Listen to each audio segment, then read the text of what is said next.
الله أكبر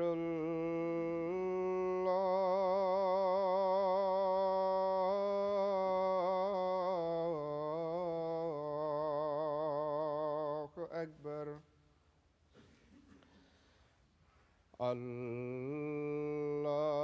الله أكبر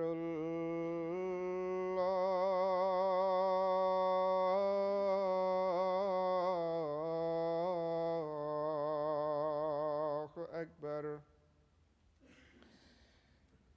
أشهد أن لا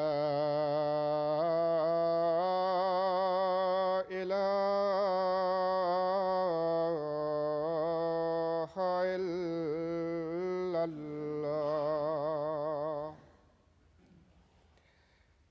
أشهد أن لا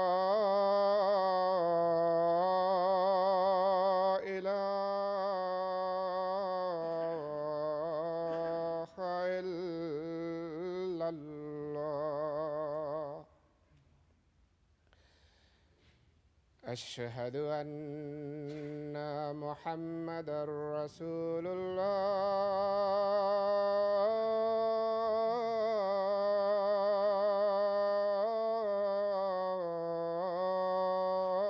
الله أشهد أن محمدًا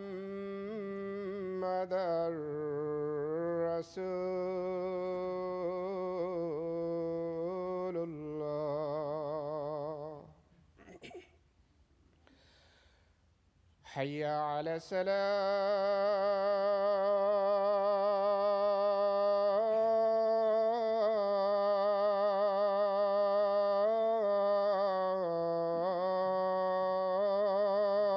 الصلاة حي على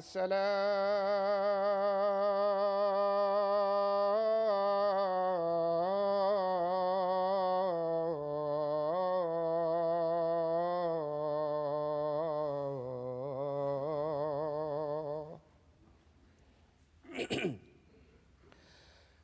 حي على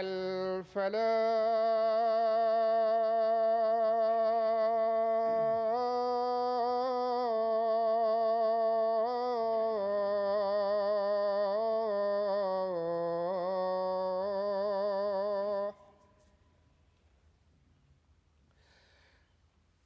حي على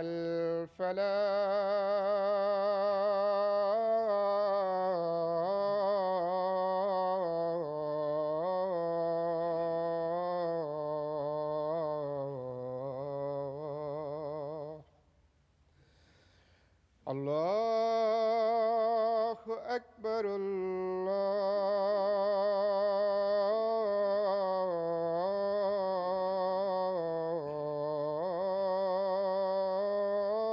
الله أكبر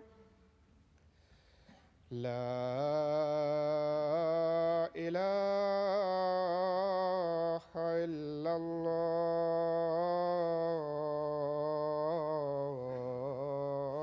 الله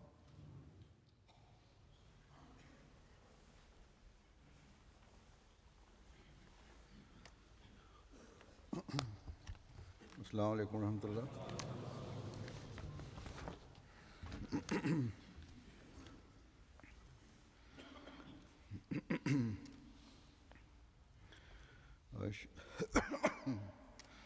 أشهد أن لا إله إلا الله وحده لا شريك له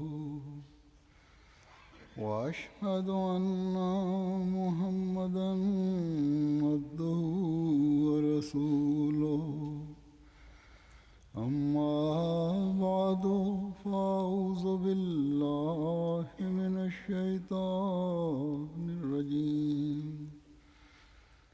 بسم الله الرحمن الرحيم الحمد لله رب العالمين الرحمن الرحيم مالك يوم الدين إياك نعبد وإياك نستعين اهدنا الصراط المستقيم صراط الذين أنعمت عليهم غير المغضوب عليهم ولا الضالين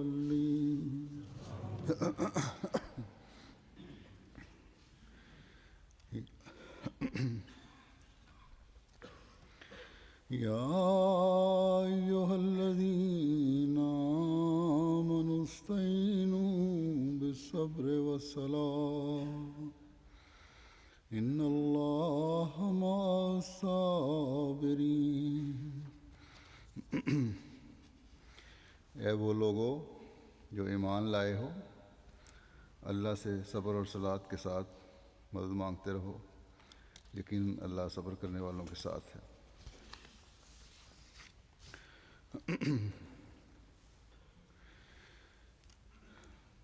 الہی جماعتوں کو اپنے مقاصد کے حصول کے لیے جو قرآن کریم نے حکم فرمایا ہے وہ اللہ تعالیٰ کی طرف مستقل مزاجی سے ہر وقت جھکے رہنا ہے۔ یہ صبر اور دعا ہے جو مومنین کو کامیابیاں بخشتی ہے۔ یہ اصول اسلام سے پہلے کے تمام مذاہب میں تمام انبیاء نے بھی دیا تھا، بتایا تھا، اور حضرت صلی اللہ علیہ وسلم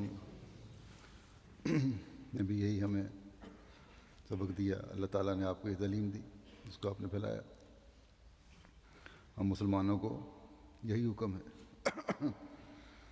کہ تمہاری کامیابیاں صبر اور دعا سے ہی حاصل ہونی ہیں۔ اس کے بغیر، اس کے سوا اور کوئی راستہ نہیں جس سے تم اپنے مقصد کا حصول کر سکو۔ قرآن کریم میں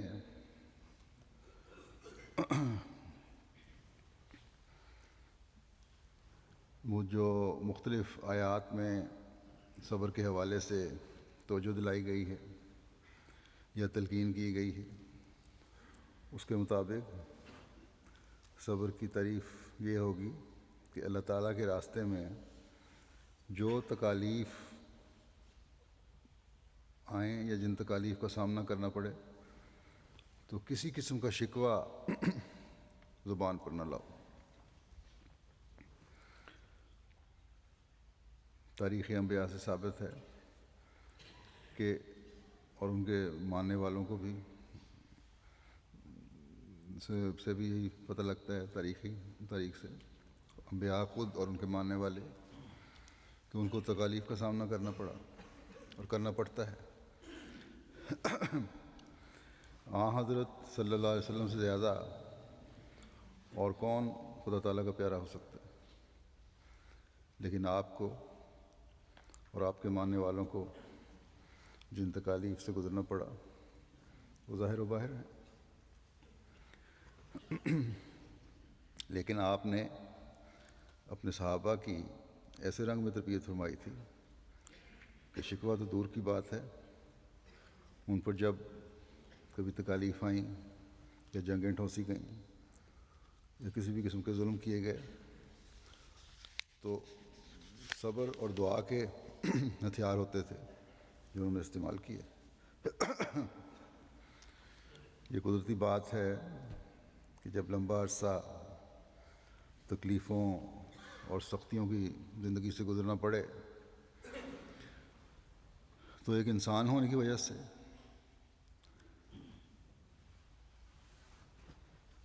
اس تکلیف کے دور سے جب انسان گزرتا ہے تو وہ پریشان بھی ہوتا ہے کہ کب وہ زمانہ آئے گا جب ہمیں ان تکلیفوں اور سختیوں سے نجات ملے گی، کب ہم فتح یاب ہوں گے، کب ہمارا دشمن خدا تعالیٰ کی پکڑ میں آئے گا۔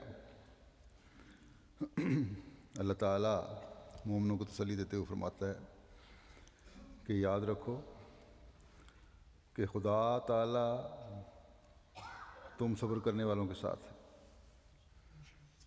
بس اللہ تعالیٰ کے ساتھ کو قائم رکھنے کے لیے ایسا ساتھ جو نہ صرف اس دنیا کا ساتھ ہے بلکہ اللہ تعالیٰ کا ساتھ تو مرنے کے بعد بھی ساتھ ہے۔ ایک مومن مرنے کے بعد بھی اللہ تعالیٰ کے انعاموں کا وارث بنتا ہے۔ اس دنیا و آخرت کے ساتھ کے لیے اللہ تعالیٰ کی مدد تکالیف کو برداشت کرتے ہوئے، مستقل مزاجی سے اس سے تعلق جوڑتے ہوئے اور دعاؤں کے ساتھ مانگتے چلے جاؤ۔ یہ تمہارا کام ہے، اللہ تعالیٰ سے مدد مانگنا۔ اور مانگنا کس طریقے سے؟ تکالیف آئیں ان کو برداشت کرو، ان سے پریشان نہ ہو، ان کی وجہ سے کسی قسم کا ابہام یا شبہ تمہارے دلوں میں پیدا نہ ہو۔ مستقل مزاجی کے ساتھ اور لگاتار اس سے تعلق جوڑے رکھو۔ یہ نہیں کہ آج دعاؤں پر زیادہ زور دے دیا، آج نمازیں پڑھ لیں، اگلے دن نمازوں کی طرف توجہ نہ ہوئی، بلکہ اللہ تعالیٰ کی یاد ہمیشہ ایک مومن کے دل میں رہنی چاہیے۔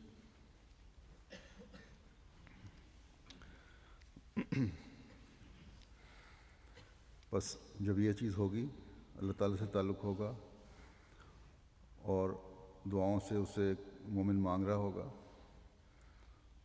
تو اللہ تعالیٰ پھر اپنے فضل بھی فرماتا ہے۔ صبر کے یہ معنی بھی ہیں کہ اللہ تعالیٰ کے احکامات پر اپنی تمام تر استعدادوں کے ساتھ عمل کرنے کی مستقل کوشش کرتے چلے جانا، اور جیسے بھی حالات ہوں گناہوں سے بچنے کی کوشش کرتے چلے جانا۔ بس جس شخص کو اس کی بھوک، اس کا ننگ، اس کی تکالیف اور کسی بھی قسم کا لالچ جو اسے دیا جاتا ہے، اس بات پر مجبور نہ کرے کہ وہ اللہ تعالیٰ کی رضا سے ہٹ کر کوئی کام کرے، تو یہ اعلیٰ درجے کا صبر ہے۔